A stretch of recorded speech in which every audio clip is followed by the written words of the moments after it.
Olá, gente abençoada. Eu sou o Renato Folador e estou de novo aqui para falar com vocês sobre economia, para desmistificar esse tema que é tão complexo. Mas eu comecei falando gente abençoada, porque vocês são abençoados. Eu sou abençoado. Nós recebemos a maior bênção que Deus pode dar, que é a vida. E nesse momento escuro da humanidade, nesse momento de tantas doenças, de tanta tristeza, de tantas perdas, você está vivo, você está me assistindo. Eu estou podendo ensinar um pouco para vocês de economia. E isso não tem preço. Por isso que eu digo que vocês são abençoados e eu sou abençoado. Nós somos abençoados por podermos abraçar um filho, por podermos dar um beijo na esposa ou no esposo, por podermos sentar numa praça e olhar a valsa e o balançar das árvores. Nós somos abençoados por termos amigos e nós devemos comemorar isso, sim. Eu vou começar o programa de hoje falando sobre um provérbio árabe que diz o seguinte: quem planta tamareiras não colhe tâmaras. Isso é muito engraçado, porque estava um plantador plantando uma tamareira e passou um jovem e perguntou para ele: mas, senhor, por que o senhor está plantando uma tamareira se o senhor sabe que não vai colher o fruto? Porque naquela época uma tamareira para dar frutos levava de 80 a 100 anos. E ele disse: eu não estou plantando para mim, eu estou plantando para os meus filhos, eu estou plantando para o futuro, eu estou plantando para quem no futuro vai precisar se alimentar. E isso é uma demonstração de altruísmo muito grande, de amor ao próximo e de responsabilidade social. Pois a previdência social que nós vamos falar hoje é um exemplo de altruísmo. Vejam bem, a previdência social no Brasil e na maioria dos países do mundo funciona assim. Você recolhe contribuições hoje para pagar a aposentadoria de quem já está aposentado, na esperança de que quando chegar a tua vez, existam trabalhadores recolhendo contribuição para pagar tua aposentadoria do INSS. Por isso que se chama um projeto de solidariedade intergeracional. Solidariedade intergeracional porque uma geração financia a aposentadoria da outra geração. E vejam bem, isto é um exemplo de que verdadeiramente nós vivemos numa sociedade que precisa se ajudar, que precisa ser altruísta, que precisa pensar no futuro. A Previdência Social, ela nasceu de uma forma muito rudimentar há 100 anos atrás, quando a maioria da população, 90% da população brasileira, vivia no campo. As famílias tinham muitos filhos por duas razões. Primeiro, porque precisavam de mão de obra. E segundo, porque os filhos representavam a previdência, a aposentadoria. As famílias plantavam do solo fértil, elas consumiam os alimentos e vendiam o excedente. E com os recursos que recebiam, botavam embaixo do colchão. E lá na frente, quando os pais ficassem idosos, normalmente o filho mais novo ficava responsável pelos cuidados e pela aposentadoria, entre aspas, dos pais. Então havia uma solidariedade familiar. Só que isto foi rompido quando veio a Revolução Industrial. O que foi a Revolução Industrial? Começaram a surgir as grandes indústrias nas grandes cidades e os filhos daqueles camponeses, daqueles agricultores, em busca de uma qualidade de vida melhor, começaram a migrar para as grandes cidades. Na migração para as grandes cidades, eles perderam o quê? O apoio da família, a solidariedade familiar. E aí foi necessário que os estados nacionais de todo o mundo provessem aposentadoria para aquelas pessoas que não só elas se machucavam muito no manuseio das máquinas nas novas fábricas, como também em função da velhice. E aí surgiu a Previdência Social como nós conhecemos hoje, que é uma previdência solidária, que é uma previdência governamental. Algumas coisas que as pessoas não entendem sobre a Previdência Social, porque a Previdência Social ela mudou muito nos últimos 50 anos. Na década de 70, que quem se aposentava pela Previdência Social chegava a ganhar 20 salários mínimos. Na década de 80 caiu para 15 salários mínimos, na década de 90 caiu para 10 salários mínimos, depois nos anos 2000 para 7,5 salários mínimos e hoje ninguém ganha mais do que 6 salários mínimos de aposentadoria. 6 salários mínimos daria aproximadamente uns R$6.000. Mas perceberam que nesses 50 anos, em número de salários mínimos, a aposentadoria foi reduzindo e ela vai continuar a ser reduzida por uma razão muito simples. Aumentou muito a longevidade, as pessoas estão vivendo muito mais e, portanto, vão receber aposentadoria por muito mais tempo e diminuiu a taxa de natalidade, o número de brasileirinhos por mulher brasileira.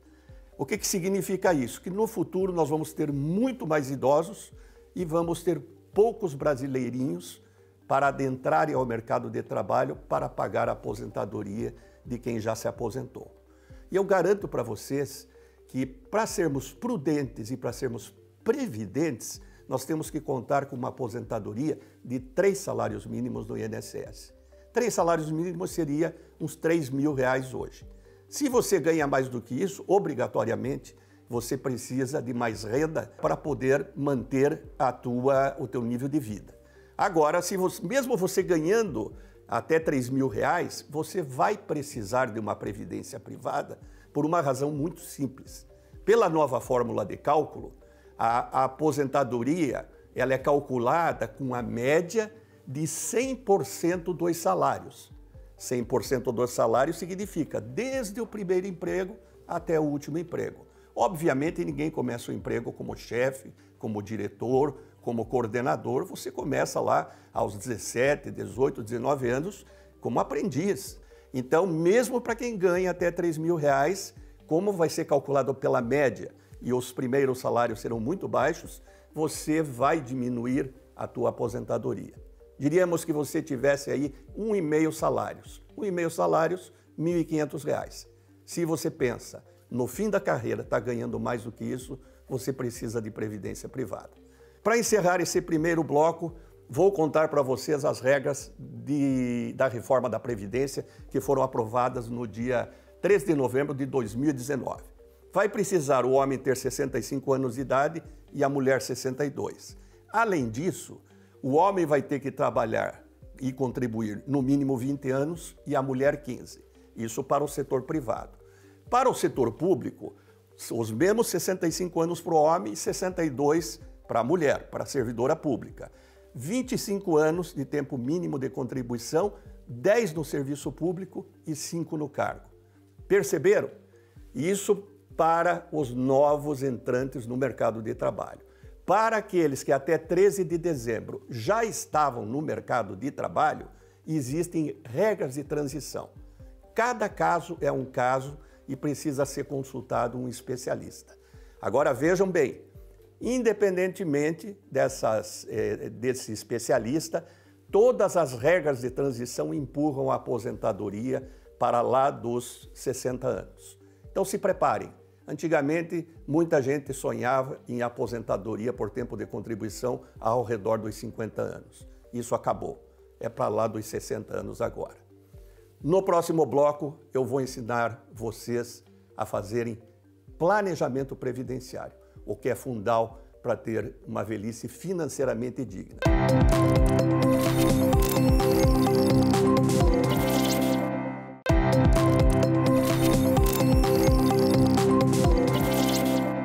Planejamento previdenciário.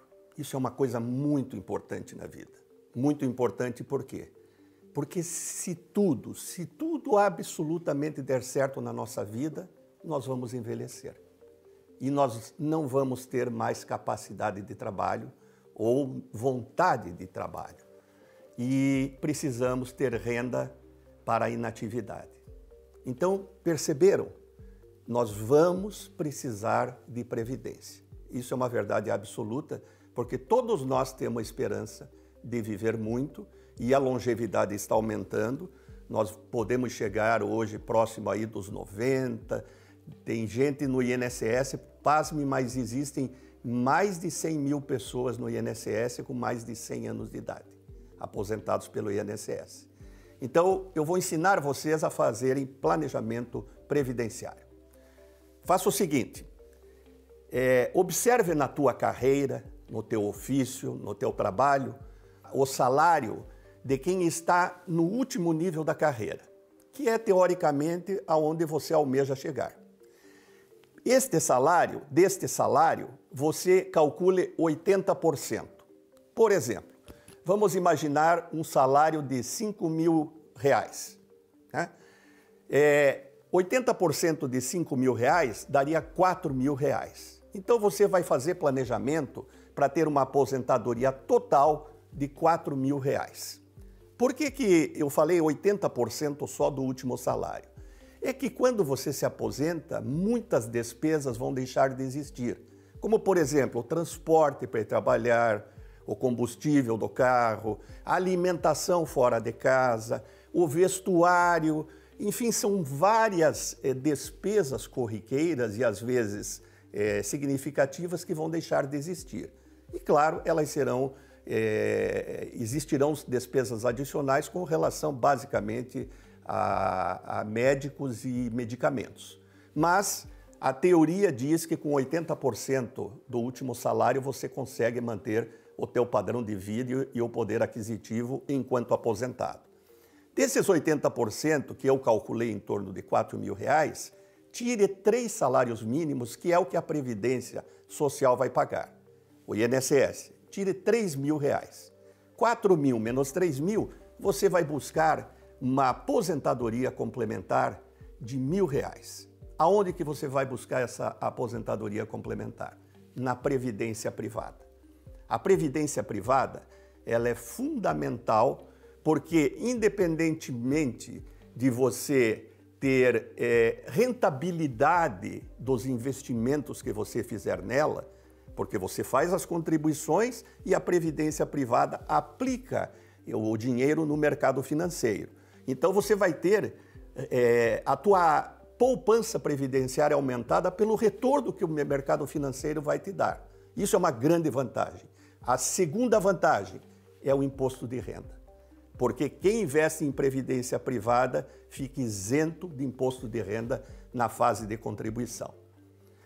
Vou contar então para vocês uma coisa muito importante, uma historinha sobre os fundos de pensão. Em 1609, o astrônomo italiano Galileu Galilei, ele criou um instrumento para enxergar a distância, que depois foi chamado de telescópio ou luneta. O padre Reita, um investigador alemão, ele juntou as duas lunetas e criou o binóculo. Pois o binóculo foi responsável por mudanças significativas na história da humanidade. Trazer o que está mais longe para mais perto, ver uma situação com mais nitidez, com mais clareza, determinou a vitória em guerras e mudou a história de países e povos. Pois bem, a previdência privada é a mesma coisa, é como se fosse o binóculo. O que ela faz? Ela nos apresenta cenários distantes e traz mais para perto para que a gente possa se preparar para o longínquo que com certeza vai chegar se nós estivermos vivos. Então lembre da previdência privada, lembrando do binóculo. E infelizmente muita gente usa o binóculo ao contrário, quer dizer, vê as coisas muito mais distantes. É como se o futuro estivesse muito mais longe do que a gente imagina. De 210 milhões de brasileiros, 195 milhões não têm previdência privada e vão precisar de previdência privada. Uma coisa muito importante para que a gente possa entender a diferença entre previdência privada e previdência social é que na previdência social não tem juros, não tem mercado financeiro. E na previdência privada tem juros e mercado financeiro. Para que vocês sintam a importância dos juros, depois de 35 anos de aplicação na previdência privada, da tua poupança previdenciária na hora da aposentadoria, 26% é o que realmente saiu do teu bolso, foram as contribuições previdenciárias para a previdência privada. 5% é incentivo tributário que o governo federal dá e que eu já vou explicar. E incríveis 69% saíram do mercado financeiro. 2/3 da tua aposentadoria na previdência privada saem do mercado financeiro e não do teu bolso. E o mercado financeiro é muito interessante a gente observar porque existem dois lados do balcão. O lado que você empresta e o lado que você investe. É muito mais interessante você estar do lado do investidor, para você se beneficiar dos juros do mercado financeiro. Uma coisa muito importante, em previdência privada existem dois fatores fundamentais: tempo e dinheiro. Quanto mais você tem um, menos precisa do outro. Um exemplo, para uma aposentadoria de R$3.000 aos 65 anos, quem começa com 25 anos, que começa mais cedo do que aquele outro que vai começar aos 35 anos, esse que começa aos 25 anos vai contribuir com R$275. E o que começa aos 35 anos, 10 anos depois, vai pagar R$550 de contribuição para a aposentadoria de R$3.000. O dobro. Perceberam? Além da contribuição mensal ser menor, quem começa mais tarde perde os juros do mercado financeiro. Existe uma diferença básica na previdência privada, e vocês podem ver aqui no quadro, do lado esquerdo. As duas previdências obrigatórias são o INSS no setor privado e os regimes próprios nas prefeituras, estados e na União.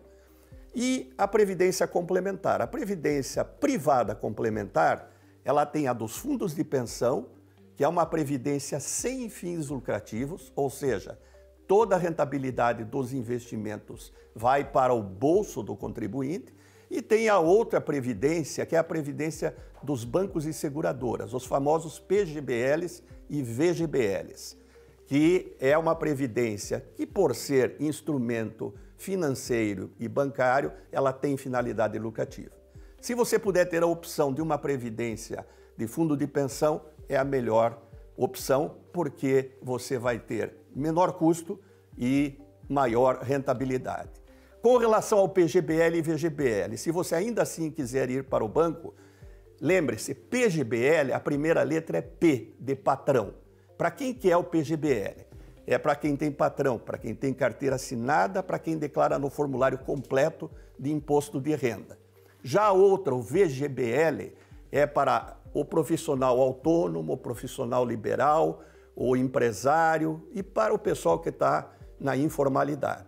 Perceberam bem? Cada produto ele é destinado a um tipo de relação trabalhista. Agora, se você puder ir para um fundo de pensão, vá, que você não vai se arrepender. No próximo bloco, nós vamos falar um pouco sobre previdência e, principalmente, eu vou fazer uma reflexão com você sobre a importância de poupar para o futuro. Nós somos uma sociedade condicionada a gastar.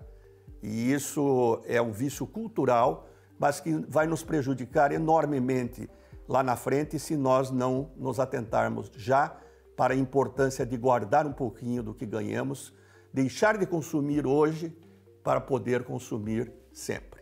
No próximo bloco eu explico como.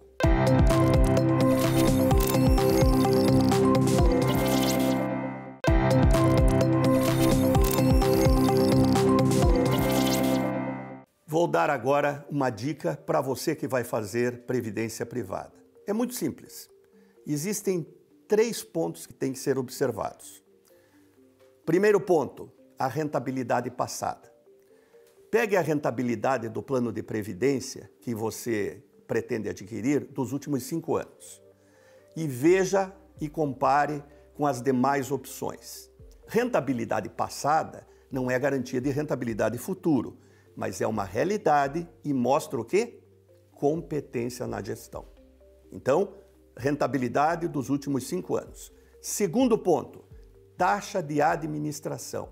Existe um monte de taxas, mas a que verdadeiramente importa é a taxa de administração financeira. É a taxa que existe dentro dos fundos onde serão aplicadas as contribuições que você fizer para a previdência privada. Se o fundo for de renda fixa, que basicamente aplica em títulos do Tesouro Nacional, não aceite taxa de administração superior a 0,8% ao mês. E se nos fundos existir renda variável, existir ações, não aceite uma taxa de administração superior a 2%. Perceberam? Renda fixa, títulos públicos, no máximo 0,8%. Renda variável, ou seja, ações, no máximo 2%. E por fim, a última e mais importante, solidez da instituição. Minha gente, vocês vão começar a contribuir agora para se aposentar daqui 20, 30 anos. É bom que o banco ou a seguradora existam daqui a 30 anos para você poder receber a tua aposentadoria. Você tem que ter um pouco aplicado do teu patrimônio previdenciário em ações. Você tem que ter o patrimônio diversificado, porque nós nos acostumamos no Brasil com taxas de juros estratosféricas. O pessoal aplicava em título público, não corria risco nenhum e ganhava muito dinheiro. Isso acabou, porque a taxa de juros está em 2%. Então tem que ter ações. Regrinha básica, do número 70, tire a tua idade. O resultado é o que você tem que ter aplicado em ações. Por exemplo, se você tem 40 anos, 70 menos 40, 30. 30% da tua poupança previdenciária deve estar aplicada em ações. Uma coisa muito importante que eu aprendi na vida, que antes de toda realização existe um sonho. Você sonha, telespectador, você sonha, meu querido irmão. Olha, eu lamento dizer, mas se você não sonha, você nasceu para realizar o sonho dos outros. É fundamental quem quer ser ajudado, que se ajude, que primeiro se ajude, que primeiro faça a sua parte. Eu li uma frase há muito tempo atrás que marcou minha vida toda.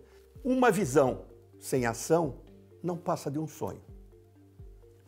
Uma ação sem visão não passa de passatempo.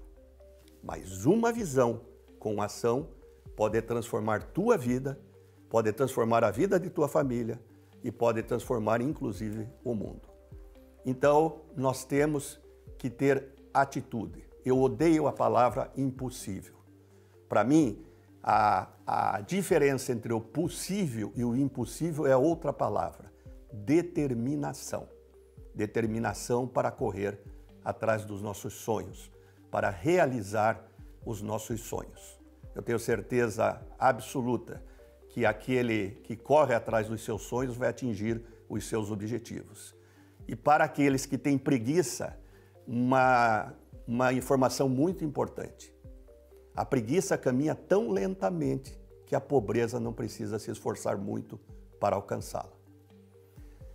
Vou fazer uma reflexão para vocês de tudo que nós falamos no programa de hoje. E que eu quero que vocês reflitam, que vocês parem para pensar nisso e que vocês releiam, vejam depois novamente o programa, porque eu acho de fundamental importância para sintetizar tanta coisa que a gente falou de bom e de importante para a vida de vocês e minha no programa de hoje. A poetisa Gabriela Mistral escreveu esse trecho: Dai-me, Senhor, a perseverança das ondas do mar, que fazem de cada recuo um ponto de partida para um novo avanço. A natureza nos dá muitas lições de perseverança e de como lidar com as adversidades. Eu diria, com as oportunidades de nos tornarmos melhores. Problemas? Todos temos, de diferentes espécies. Não conheço ninguém que não tenha provas e desafios a enfrentar. Este momento é a confirmação disso. Mas sempre tive em mente que se temos grandes provas, é porque também somos grandes para suportá-las. Nossas convicções não têm idade. A pele se enruga, o cabelo se torna branco, os dias se convertem em anos, mas o mais importante não muda: nossa força interior. Por isso, irmão, continue, mesmo quando todos esperem que abandone a luta. Não deixe que se enferruje o ferro que há em você. Aprenda com as primaveras, como agora, a se deixar cortar para poder voltar inteiro. Perceba que somente aquele que cai pode dar aos demais um maravilhoso exemplo de se levantar novamente. Não desanime. Quando nada é certo, tudo é possível. Desafio a gente enfrenta, vida a gente inventa e caminho a gente acha. E lembre, você não pode prever o futuro nem escolher como ou quando vai morrer, mas você pode decidir como vai viver agora. Até o próximo programa.